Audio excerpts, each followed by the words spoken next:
بسم اللہ الرحمن الرحیم الحمدللہ رب العالمین صلی اللہ علی محمد وآلہ اجمعین واللعنۃ الدائمۃ علی اعداء محمد وآل محمد اما بعد فقنا اللہ ایاکم للعلم والعمل الصالحین انشاءاللہ تعالی۔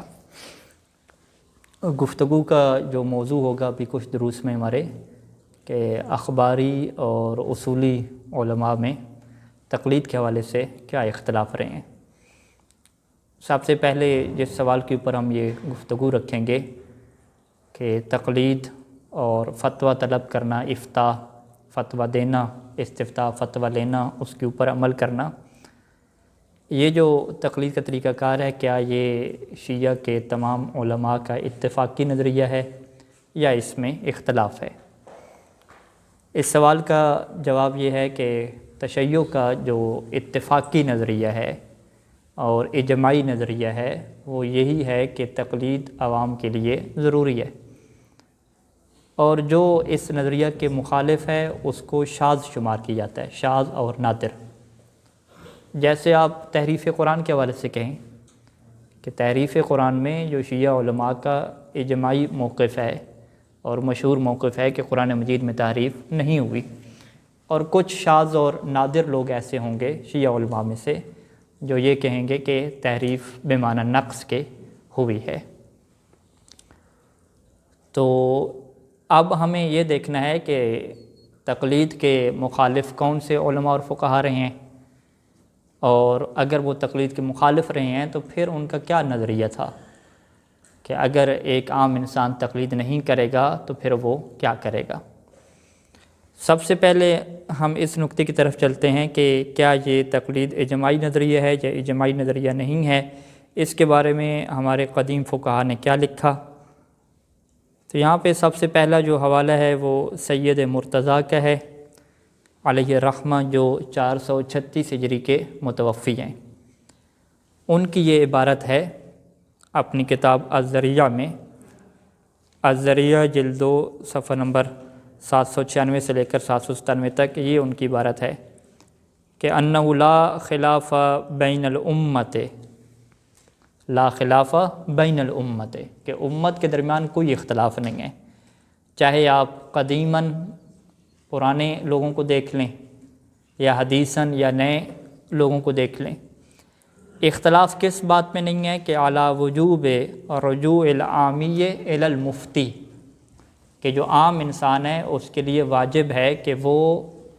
مفتی فتویٰ دینے والے کی طرف رجوع کرے۔ ومن خالف فی ذالک، اور جو اس میں مخالف ہوگا، کان خارقا للاجماع، وہ اجماع کو توڑنے والا ہوگا، یعنی اسے آپ کیا کہیں گے کہ اس نے اجماع کو توڑا ہے، یہ تشیع کا جو اتفاقی نظریہ تھا یہ اس کے خلاف گیا ہے۔ تو لہٰذا ہم کیا کہتے ہیں کہ جو لوگ تقلید کے مخالفین ہیں وہ تشیع کا مشہور اور اجماعی نظریہ نہیں اپناتے، وہ اس کے خلاف جانے والے ہیں۔ یعنی بعض اوقات یہ لوگ تاثر دیتے ہیں کہ آپ لوگ جو تقلید کر رہے ہیں آپ لوگ تھوڑے ہیں، آپ لوگوں کا شاذ نظریہ اور ہم لوگ کیا ہیں بہترین اور بڑی تعداد میں، جبکہ ایسا نہیں ہے۔ جو تقلید کے مخالفین ہیں وہ اجماع تشیع کی مخالفت کرنے والے ہیں۔ دوسرے نمبر پہ جس محدث اور فقیہ کی عبارت نقل کریں کہ وہ شیخ طوسی علیہ الرحمہ ہیں، کہ جن کی جو وفات ہے وہ 448 ہجری کی ہے۔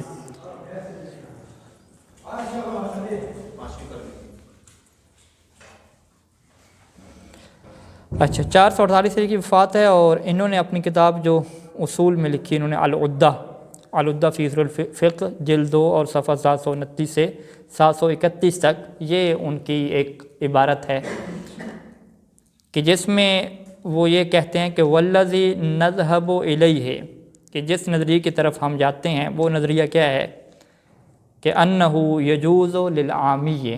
کہ ایک عام انسان کہ جو اس بات کی صلاحیت نہیں رکھتا کہ علی البحث والتفتیش، کہ وہ تحقیق کرے، روایات کے اندر کیا ہے تلاش کرے اور دیکھے کون سی روایت صحیح کون سی غلط، کس کا کیا معنی، جو ایک عام انسان اس بات کی صلاحیت نہیں رکھتا اس کے اوپر کیا ہے کہ انہو یجوز ہو، اس کے لیے جائز ہے کہ تقلید العالم، کہ وہ علم رکھنے والے کی تقلید کر لے۔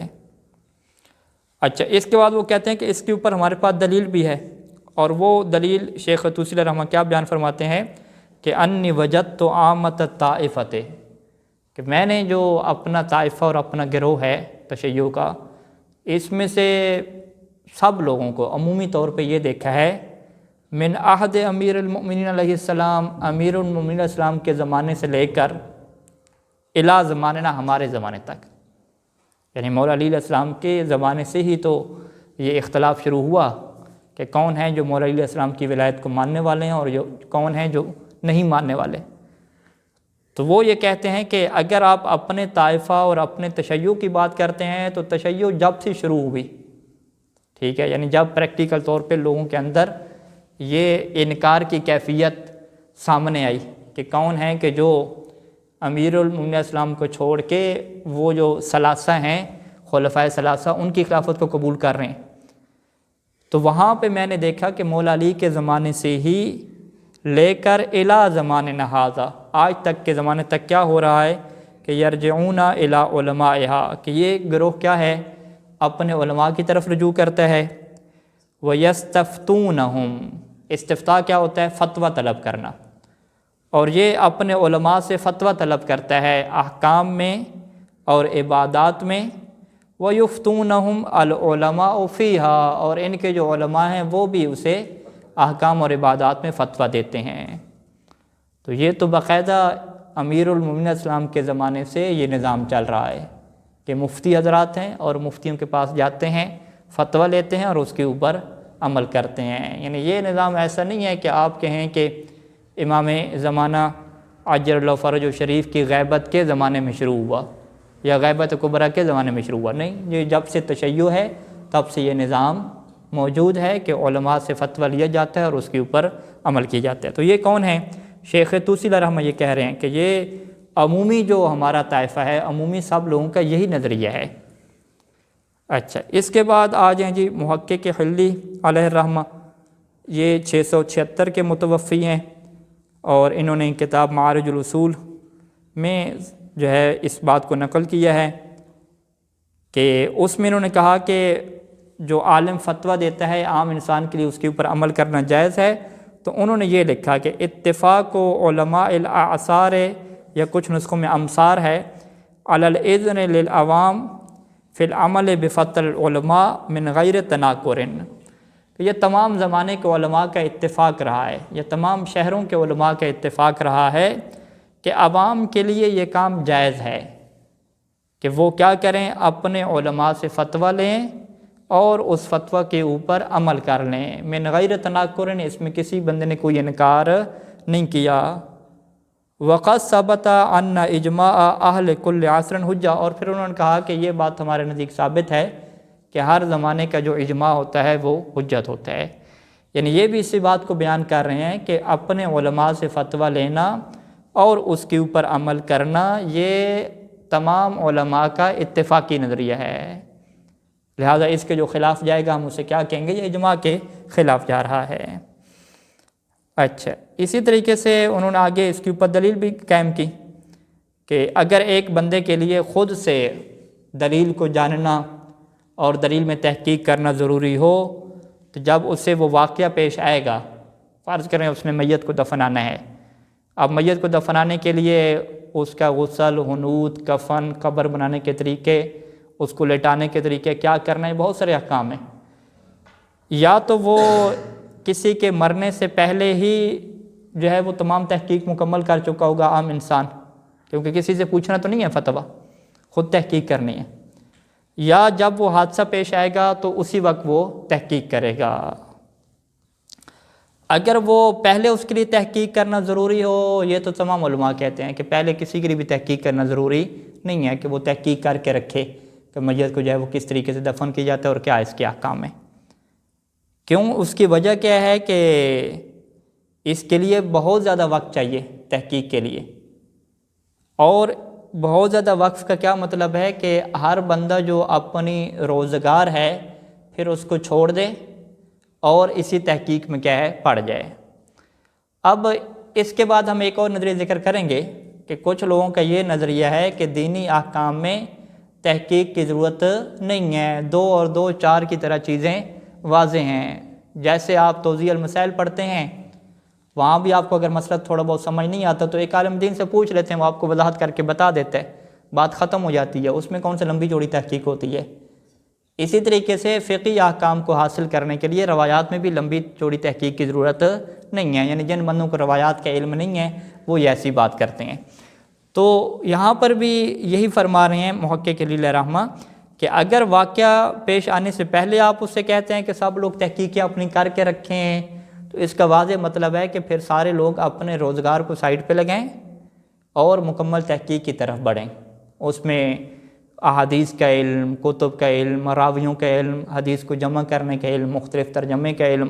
خصوصاً جو عرب نہیں ہیں، غیر عرب ہیں یا عرب ہیں آج کل کے دور کے جن کو قدیم عربی کا نہیں پتہ، ٹھیک ہے، تو سب کو کیا ہے عربی سیکھنا پڑے گی اور اس طرح کے مشکل حالات ہوں گے۔ اچھا، تو یہ تو کہتے ہیں یہ کام تو بہت مشکل ہے، متعذر ہے، ناممکن ہے، ہر ایک کے لیے بس کی بات نہیں ہے۔ اور اگر آپ کہتے ہیں کہ جب واقعہ پیش آ جائے تو اسی ٹائم پہ سیکھے، تو پھر اس کا مطلب ہے کہ پھر میت کو دفنانا ہی چھوڑ دیں۔ ادھر میت مرا ہوا ہے، آپ کہیں کہ بھئی میں تو کسی کے فتویٰ پہ عمل نہیں کر سکتا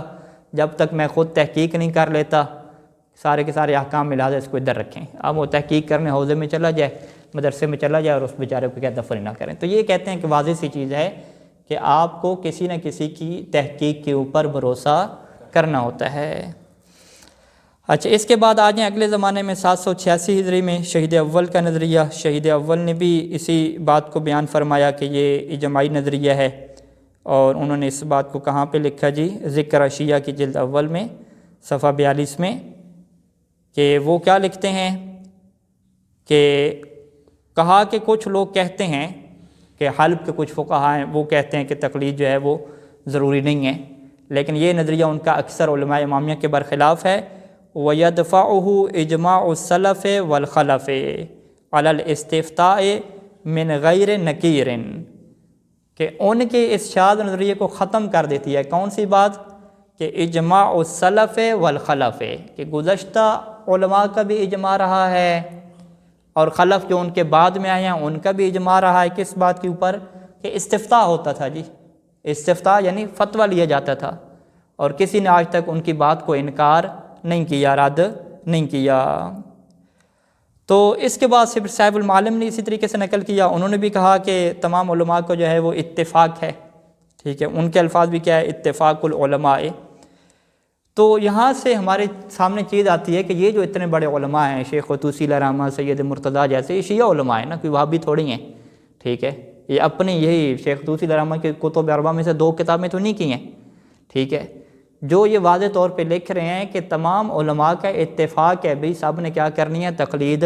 کرنی ہے۔ تو اگر کوئی کہتا ہے نہیں یہ شیعوں کا یہ نظریہ ہی نہیں ہے، تو اس کا مطلب ہے کہ اس کو اپنے تشیع کے علماء کا علم ہی نہیں ہے، کہ اس کو اپنے محدثین کے بارے میں علم نہیں ہے کہ اس کے محدثین کیا کہتے تھے، کتب اربعہ لکھنے والے کیا کہتے تھے، اس کو اس بات کا علم ہی نہیں ہے۔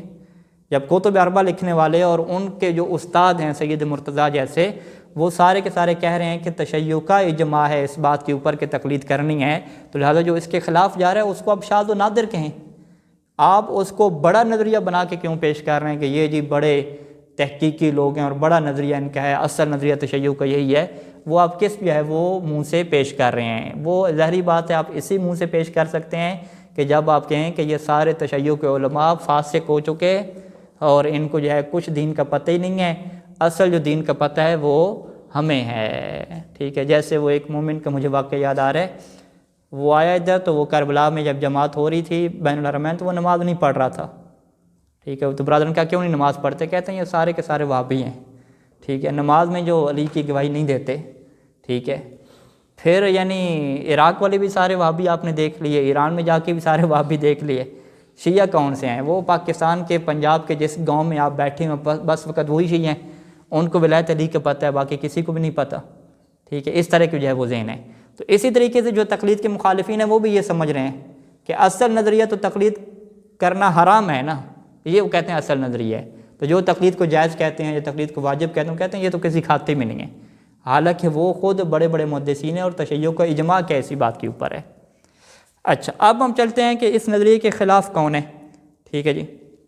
یہ ایک اور عبارت بھی ہے، میں اسے چھوڑ رہا ہوں۔ انہوں نے بہت سارے علماء کے نام لیے ہیں کہ فلاں عالم نے فلاں جگہ کہا، فلاں عالم نے فلاں جگہ پہ کہا، یعنی 1000 سال سے پہلے والے 1000 سال سے پہلے والے علماء کی پوری لسٹ کیا انہوں نے یہاں پہ ذکر کی، اور وہاں پہ لکھا کہ یہ تمام علماء تقلید کو مانتے تھے، تقلید یعنی استفتاء کو مانتے تھے کہ فتویٰ طلب کیا جائے اور اس کے اوپر عمل کیا جائے۔ اچھا، مخالف کون ہے؟ کچھ لوگ کہتے ہیں کہ جی اس میں جو مخالف ہیں وہ فقہائے حلب ہیں یا کچھ قدیم متکلمین ہیں، لیکن وَلَمْ نَقِفْ عَلَىٰ قَوْلِ أَحَدٍ مِّنْهُمْ، ہمیں اس میں سے کسی ایک کا نام نہیں ملا کہ کون بندہ ہے کہ جو تقلید کی مخالفت کر رہے، عالم بھی ہو۔ اچھا، وہ نام ہمیں ملتے ہیں تو 1000 سال سے پہلے ہمیں نہیں ملتے ہیں، 1000 سال کے بعد ہمیں ملتے ہیں۔ 1000 سال کے بعد بھی سب سے پہلا جو ہمیں نام ملتا ہے وہ محدث استرابادی کا ملتا ہے۔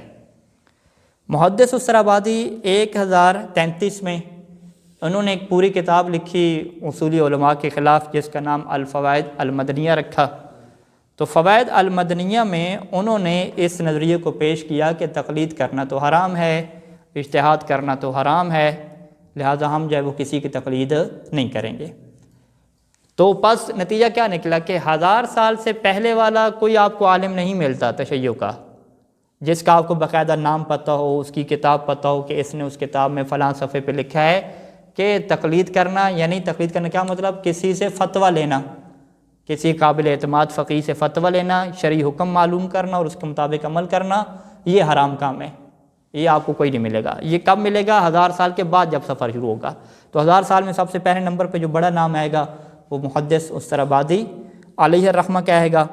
اور ان کی اتباع کی بعض اخباریوں میں سے جو نام آتا ہے بڑا نام، وہ صاحب وسائل الشیعہ ہیں، شیخ خر عاملی علیہ الرحمہ، ان کا نام آتا ہے کہ انہوں نے تقلید کے جو مروجہ سسٹم ہے اس کا انہوں نے انکار کیا اور کہا کہ یہ جائز نہیں ہے۔ تو بس اس سوال کا آپ کیا جواب دیں گے کہ تشیع میں علماء تشیع کے ہاں تقلید کے نظریہ کی کیا حیثیت ہے؟ آپ کہیں گے 1000 سال سے پہلے دیکھ لیں تو کوئی اس کا مخالف نظر نہیں آئے گا، 1000 سال کے بعد دیکھ لیں تو پھر بھی اجماع اسی کے اوپر ہے کہ تقلید جائز ہے، فقط چند ایک لوگ مخالف کیا ہے آپ کو نظر آئیں گے، اور وہ بڑے نام کون سے ہیں؟ محدث استرابادی کا اور شیخ خر عاملی علیہ الرحمہ کا ہے۔ اس میں بھی تمام اخباری نہیں ہیں، آپ کہیں کہ سارے کے سارے اخباری جو علماء اصول کے خلاف تھے، جس میں جو محدث بحرانی جن کو کہتے ہیں آدھے اصولی اور آدھے اخباری، تو یہ بھی ایسا نہیں ہے کہ یہ تقلید کے خلاف ہوں اور کہتے ہوں کہ تقلید کرنا ہی جائز نہیں ہے۔ اچھا، اس کے بعد پھر ایک اور بحث شروع ہوتی ہے کہ جس کو کہا جاتا ہے کہ پھر اگر یہ لوگ تقلید کے قائل نہیں تھے، محدث استرابادی اور شیخ خر عاملی الرحمہ، تو پھر یہ کیا کہتے تھے عوام کے لیے؟ ٹھیک ہے، یعنی 9-10 سال کی بچی ہے، اس نے نماز پڑھنی ہے، روزے کیا کام ہے، 11-12 سال تک اس کو کیا ہے خون بھی آنا شروع ہو جائے گا، حیض کے اس کے احکام ہیں، استحاضہ کیا کام ہے، وہ کیا کرے گی؟ تو کیا یہ ہم سوچ سکتے ہیں کہ یہ جو بزرگان ہیں محدث استرابادی، شیخ خر عاملی علیہ الرحمہ جیسے، یہ نظریہ اپناتے ہوں کہ یہ سب لوگ تحقیق کریں جی، خود سے روایات پڑھیں، تحقیق کریں، یعنی 9 سال کی بچی بھی تحقیق کر کے وضو سیکھے، ٹھیک ہے، اور اسی طریقے سے باقی جتنے لوگ ہیں، چاہے پڑھے لکھے ہیں پڑھے لکھے نہیں ہیں، گاؤں دیہات کے خواتین ہو گئی، مرد ہو گئے، سارے لوگ تحقیق کریں۔ تو ان کی عبارتوں کو اگر ہم پڑھتے ہیں تو وہ یہ نظریہ نہیں کہتے کہ سارے لوگ تحقیق کریں،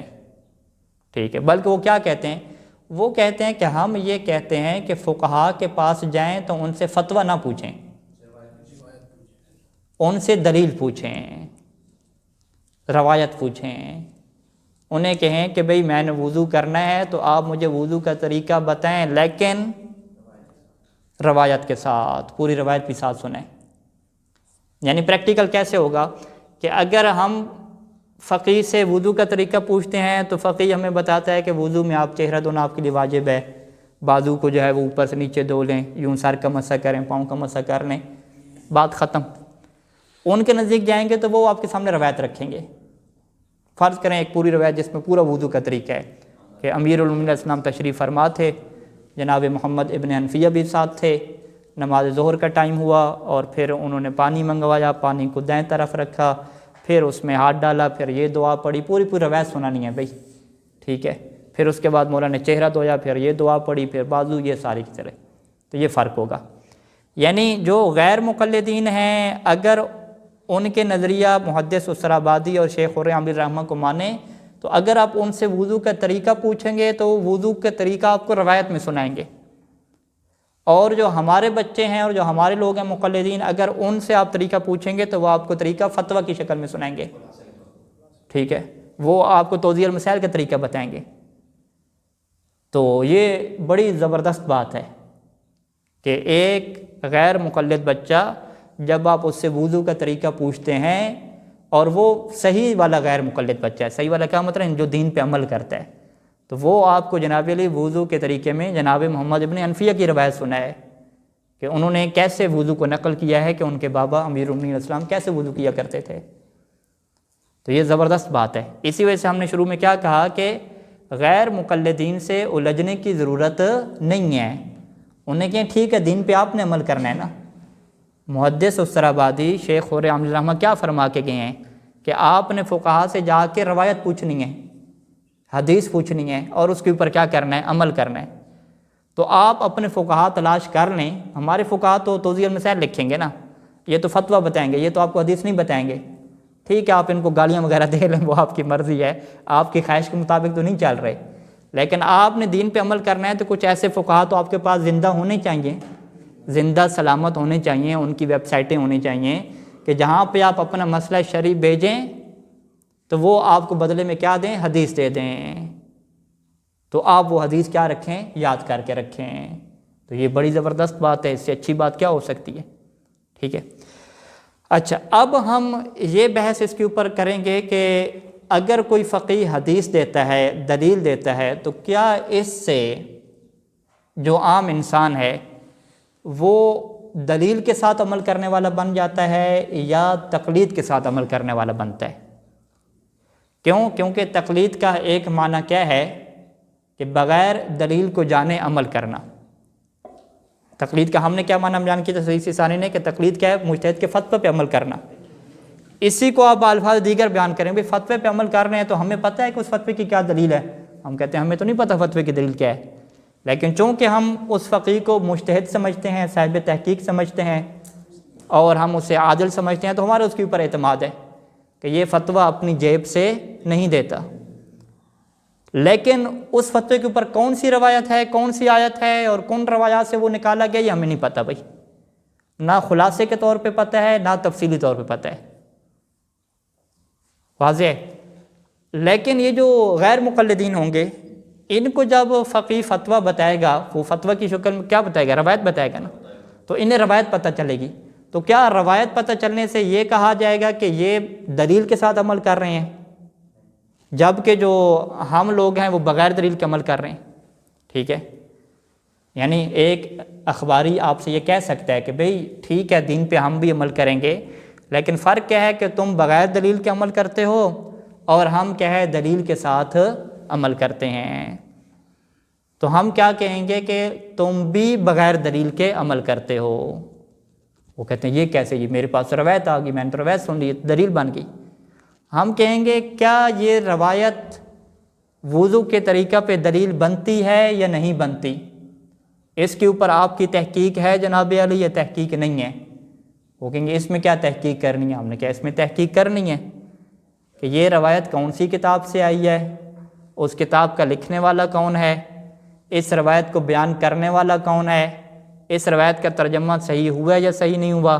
کیا اس روایت کے مخالف کوئی اور روایت ہے یا کوئی اور روایت نہیں ہے، اگر کوئی مخالف روایت ہے تو اس کو چھوڑ کے اس روایت کو کیوں لیا ہے اور کس وجہ سے لیا ہے، یہ ساری تحقیقات آپ نے کرنی ہے۔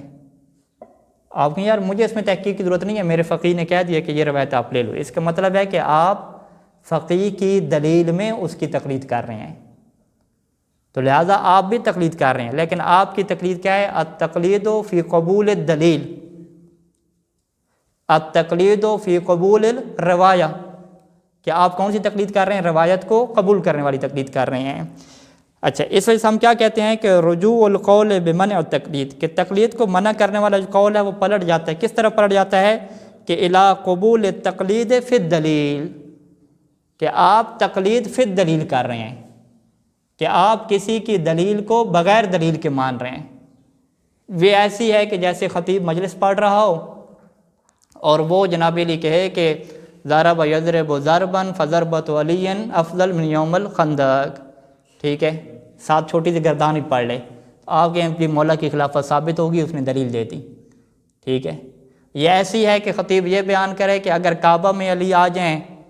ٹھیک ہے، تو کعبے کو کچھ نہیں ہوتا، اور نماز میں علی آ جائیں تو نماز باطل ہو جاتی ہے، بس آپ کہیں کہ نماز میں شہادت ثالثہ ثابت ہوگی. یہ ایسی دلیل ہے، ٹھیک ہے. یا وہ فقیہ کہے کہ میں 100 حوالے آپ کے سامنے رکھتا ہوں کہ نماز کے تشہد میں کیا علی اللہ پڑھنا واجب ہے، اور وہ حوالے کیا ہیں، ان حوالوں کو چیک بھی اگلے بندہ نہیں کرتا، چیک کر ہی نہیں سکتا، اس کے پاس صلاحیت ہی نہیں ہے. یہ وہ والی دلیل ہے. اسے ہم کیا کہتے ہیں کہ عوام کو دلیل کی صورت اور شکل کا تو پتہ ہے، لیکن اس کی دلیلیت کا نہیں پتہ،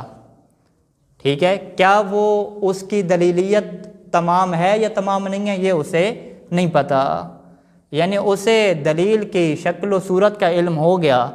لیکن دلیل بنتی بھی ہے یا نہیں بنتی، کیا اس کے اندر دلیلیت نام کی صفت ہے یا صفت نہیں ہے، یہ اسے نہیں پتہ، ٹھیک ہے. اچھا، یہاں پہ ہم یہ کہتے ہیں کہ ان کا نظریہ یہ کیسے ہے جی. سید مرتضیٰ نے اس کو نقل فرمایا، سید مرتضیٰ علیہ الرحمہ نے، انہوں نے کیا لکھا کہ اعلم ان فی الناس من منع من الاستفتاء، کہ لوگوں میں کچھ ایسے ہیں کہ جو استفتاء سے منع کرتے ہیں، کہ فتویٰ کیا طلب نہیں کرنا. اچھا، پھر کیا کرنا ہے؟ پھر یہ کرنا ہے کہ انما یرجع المستفتی الی المفتی، کہ مستفتی جو ہے نا، فتویٰ لینے والا، وہ مفتی کی طرف رجوع کرے گا، لیکن کس معنی میں رجوع کرے گا؟ لِيُنَبِّهَهُ عَلَىٰ طَرِيقَةِ الْاِسْتِدْلَالِ، تاکہ مفتی کیا کرے، اسے استدلال کے طریقے کی طرف متوجہ کر دے، اسے بتلا لے کہ بھئی یہ جو ہے نا ہمارا جو ہے وہ طریقہ کار ہے، استدلال یہ دلیل ہے. اچھا جی، اسی طریقے سے وسائل الشیعہ میں جب وہ دلیل آئی فَلِلْعَوَامِ أَن يُقَلِّدُوهُ، تو انہوں نے کہا کہ یہ تقلید کا کیا مطلب ہے. تو وسائل الشیعہ میں شیخ خورِ عمل الرحمٰن نے کیا لکھا کہ التقلید المرخص فی ہنا، کہ جس تقلید کی یہاں پہ اجازت دی جا رہی ہے وہ کون سی تقلید ہے؟ انما ہوا قبول الروایت، ٹھیک ہے. یہ تقلید کون سی ہے؟ روایت کو قبول کرنا. تو یہاں سے کیا نتیجہ نکلتا ہے کہ اخباری علماء تقلید کو مانتے ہیں، تقلید کا انکار نہیں کرتے، لیکن تقلید کا طریقہ کار ان کا مختلف ہے. وہ طریقہ کار کیا ہے کہ وہ تقلید میں فتویٰ نہیں لیتے، بلکہ وہ کیا لیتے ہیں؟ روایت اور حدیث لیتے ہیں، ٹھیک ہے. مجھے یہاں سے وہ ایک واقعہ پرانا یاد آ گیا کہ یہی بلتستان کے ایک مومن تھے، انہوں نے کوئی فتویٰ پوچھا، روزے کے متعلق تھا. تو اس ٹائم پہ ہم شروع میں آیت اللہ صاحب فیاض صاحب سے روزے کے احکام کی درس خارج پڑھ رہے تھے. تو وہ اتفاقاً فتویٰ ایسا تھا کہ جس میں ہم ابھی نئے درس خارج پڑھ رہے تھے. تو میں نے انہیں بجائے فتویٰ بتانے کے حدیث بتا دی کہ یہ امام صادق علیہ السلام کی حدیث ہے کہ اس طریقے کے اس کا کیا حکم ہے. تو اس نے مجھے سے آ کے کہا کہ مولانا میں نے آپ سے سید سیستانی کا فتویٰ پوچھا ہے، حدیث نہیں پوچھی. تو میں نے کہا بھی میں نے آپ کو حدیث دی ہے، مولا کا فرمان دی ہے. انہوں نے کہا مجھے کیا پتہ کہ یہ حدیث صحیح ہے یا ضعیف ہے، ٹھیک ہے، مجھے کیا پتہ کہ اس حدیث کے مخالف اور کون سی کتنی حدیثیں ہیں، لہٰذا مجھے کیا پتہ آپ حدیث دے رہے ہیں، میں آپ کی تھوڑی تقلید کرتا ہوں. مجھے سید سیستانی کا فتویٰ چاہیے، جن کو میں عالم سمجھتا ہوں، فقیہ سمجھتا ہوں، ان کی کیا تحقیق ہے، ان کا فتویٰ ہوتا ہوں. میں نے کہا یہ زبردست بات ہوئی نا، ٹھیک ہے. جبکہ جو عام دیگر انسان ہیں ان کو ہم کہہ دیں کہ بھئی امام صادق نے یہ فرمایا ہے، بس وہ چپ کر کے جی میرے مولا کا فرمان آ گیا میں عمل کروں گا.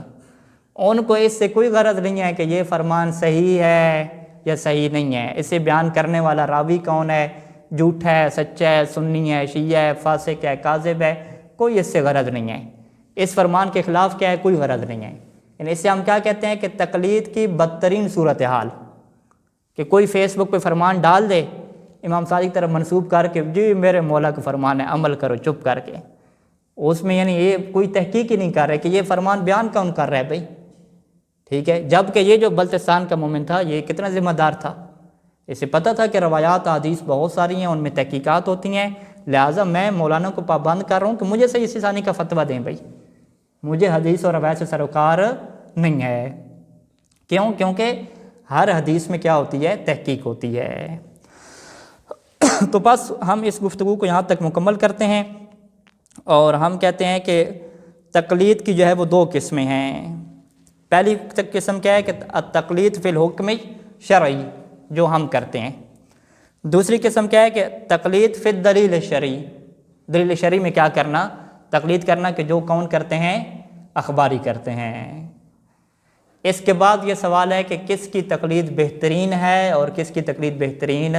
نہیں ہے۔ تو ہم یہ کہتے ہیں کہ ہماری تقلید بہترین ہے، اور ان کی تقلید کیا ہے؟ اب بھی جو پریکٹیکل صورتحال چل رہی ہے اس میں کوئی بہترین چیز نہیں ہے، کیونکہ وہ کسی بندے کو دیکھتی نہیں ہے۔ کوئی کتاب کا حوالہ آ جائے، انہوں نے کہا بس حوالہ آ گیا نا، یہی کافی ہے، ٹھیک ہے۔ اتنی یعنی بدترین تقلید کی صورتحال ہے جس میں ذرا سے بھی کیا ہے وہ لوگ تحقیق کی طرف نہیں جا رہے۔ صلی اللہ علیہ محمد و آلہ اجمعین۔